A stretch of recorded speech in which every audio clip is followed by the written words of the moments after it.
Austin, Texas. Like, how am I traveling so much? Like, do I make that much in the military?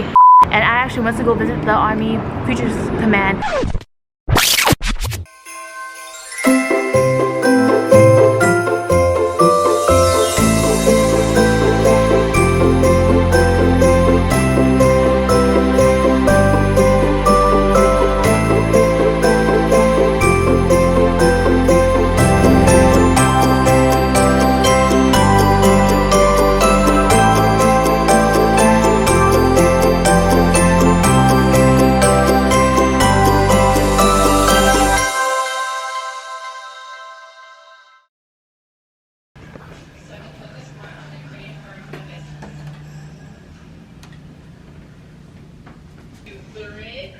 It is VlogMAS.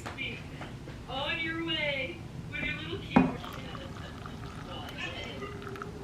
Good, Chris. Don't worry. Happy VlogMAS day 4, 3, one of those. Mixing up days. But so I'm staying at the Omni Hotel downtown in Austin, Texas. It's actually really nice, especially since it's downtown. Like the first night I was able to go get like tacos or something like right after my workout, even though I didn't know the place. The only thing was that a lot of places closed at 2 p.m. but luckily I found a place that was literally 5-minute walk and it was great. But I'm staying here at the Omni Hotel, and the one great thing that they do for like certain guests is that they give you this, like, I don't have it now because you can only redeem once. When I checked in, they gave me like a different one, and it was like a redeem your own voucher. So like since it was early, since it's early, it's like 6 a.m. I slept at like 1 because I was editing, so it's like 6. I put coffee and I said deliver around 6:15, and they came and they knocked on my door and delivered it. They could have done in service, but I was like, nah. Yeah, I got some coffee while I get ready now to leave.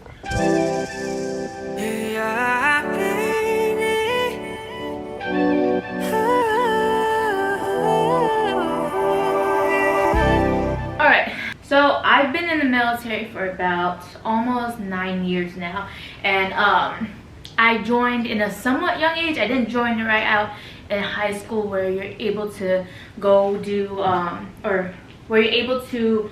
basic after your junior year of high school during summertime. Alright, Austin, been fun.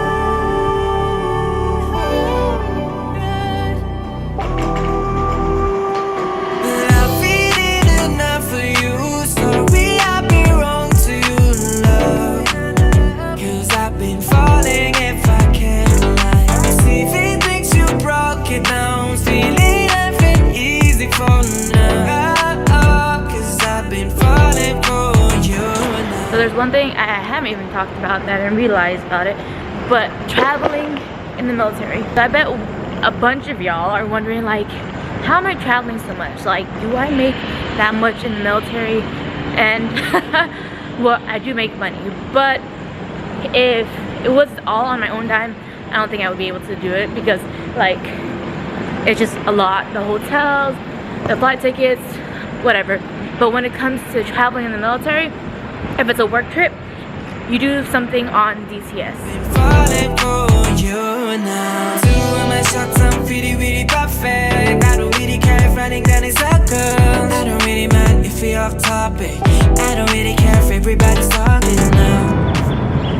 Before I forget, by the way, Austin, Texas, I would give this place, I mean, from what I saw, a high rating. I would say 8.7 out of 10. And I actually went to go visit the Army Futures Command software company. I think that was in the last vlog, and it was pretty cool. I think I'll be able to make a video about that next video, because it was all into it. But anyways, with traveling, usually all I take is a carrier, and then, but honestly, if I wanted to, I can take a whole luggage because it's free. All the way to the left one pre-check, or is it?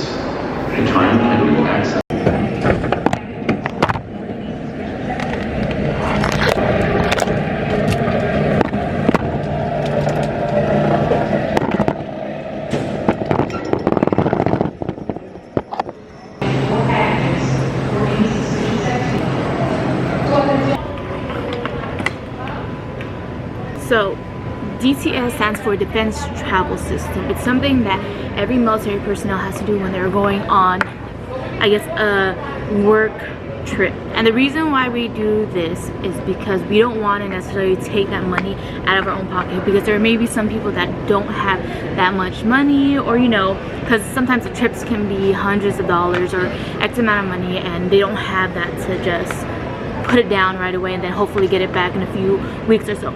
So we do this thing on DTS where we actually have to do it, try to do it at least a week or so prior to leaving, so it can get approved or it can get kicked back, or so you can do anything that you need to do. But with me, luckily where I work, sometimes I have to do it maybe 2 days before or whatever it is. As soon as I know I have a trip that's going and it's a for sure thing, then I do my DTS. When you first join the military and you go to your duty station, usually you have a Citibank card, and it's something where you know, write down all your information, you get it approved, and it comes back to you, and now you have a military credit card technically. But that doesn't mean you're able to splurge. The person that is in charge of that portion has to activate it and deactivate it, and you can't just go to Walmart, Target, or whatever and spend like, oh, I'm gonna just use $10 and I'll give it back. No, if you try to use it, that's not during a travel time and it's not allotted, you get in a lot of trouble. Maybe. Hey, 3 for immediate boarding. This is your final call.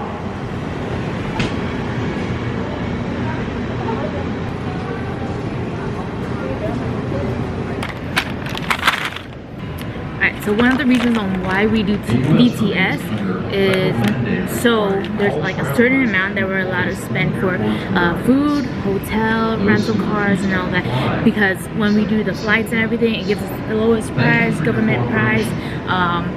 So it's not like we can pick the most expensive flight just because. If we pick a certain flight that's a little bit more expensive than the lowest flight, there has to be a certain reason why.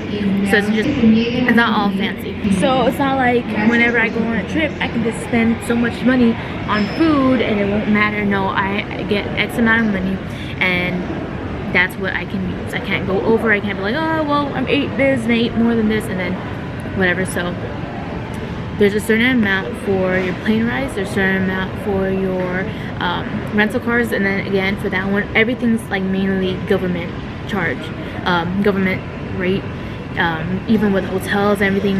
And when I go on a trip, you need to make sure you keep all your receipts, mainly all your receipts.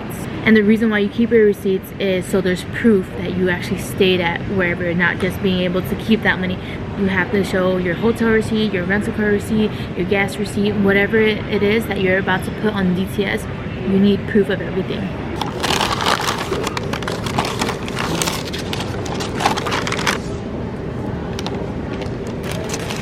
Ooh, it's looking good and my camera's dying.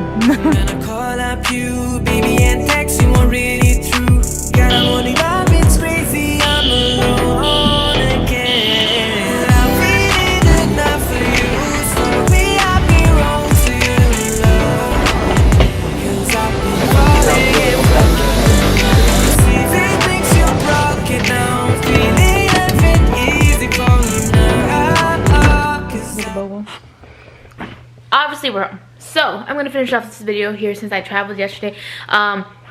Then once I get home, it's not like it's done and all that. I have to do a voucher on DTS. I have no later than 3 business days to do it, and yeah, that's when they see all the proof. And then if I'm missing a receipt or whatever it is, it gets kicked back and I have to give them reasons, or I have to give them the proof of everything. So that's how we do it. But I'm gonna go over the travel hacks since I've been traveling so much. Little travel hacks that I have. So if you go on DTS, right, you're in military and all that stuff, even if you're in a military family, like a spouse, a dependent, you are able to do this. So, and you don't have to go on DTS. You can go to the airport whenever you get there and you can get TSA pre-check. Or I don't know how many times that TSA pre-check has freaking helped me. There's one, like, I kind of suck with time management when I'm going to the airport. I know there was like a few times. I think one was, I don't even know where it was. I don't know if it was Texas. I think one of them was Texas in San Antonio. And like I'm used to small airports here, like every duty station usually. Not a lot of people are there, but I always forget like, oh, the big cities or the cities that are known have huge airports like LAX. Like LAX, we used to go there like 3 hours prior just to make sure we got in, and that's without TSA pre-check. I was like tight on time. I was so tight on time, and luckily, like, I looked over and TSA pre-check barely had anyone there, and I was able to make my flight. And another thing was, like, again, tight on time. Didn't realize how much people go on American Airlines. Not saying that, like, you know, that's my preferred thing. Obviously my preferred airline is Delta. I'm just saying TSA pre-check helps a lot. And another thing, if you're traveling and you want to go to the lounges, because some of the lounges you have to pay for, well, actually practically all the lounges you have to pay for, unless you have the Amex Platinum card like I do, which you can go ahead and look into that. You can go to the USO. They might have it outside the airport before you go in, but most big airports that are known have a USO inside there, so you can go there. Everything's free. You can eat, you can chill. I think the one in St. Louis or something even had like areas for people to sleep, because I remember going there at basic training and I was like having to wait for a flight to finally go to ART, or no, to go to my duty station, and it was like a long layover and I was able to sleep. Let's see what other travel hacks. So that's 2. Oh, 3. So you don't have to pay for luggage if you're in the military, as long as you have your military ID. That helps a lot. And then if you are in military uniform for some ever reason, which you shouldn't be, but there are some times where I'm done with a meeting and I have to go to the airport right away. If you're in uniform, you can go into the Admirals Club as long as you're in uniform, have your government ID for free, completely free. A lot of the lounges are like 50 or so bucks. If you travel a lot, what I like to do is, there's different travel cards that you can get, like the Delta. I know Delta, you can do this. The American Express, you can do this. I don't know about the American Airlines. I look into that if you want it, if that's your preferred airline. But a lot of the fees get waived, so then you're just racking up points. I think that's it. Have your boarding pass on your phone. That's the one thing I like to do. That's a regular civilian thing. Having your boarding pass on your phone, you're able to check in right away. You're able to change your seat if you want to. Yeah, I think those are the travel hacks that I have so far. I'm still traveling a lot, still trying to get used to it. So more travel hacks that I find out, I'll tell you guys. Ooh, another travel hack is to bring your own water bottle. Not with water. Don't bring the water in it, because you will get kicked out and you have to go around the line and all that. I did that one time. And I was late for a flight. But bring your own water bottle that's empty. A shaker bottle, whatever it is, so that there's fountains everywhere in the airport.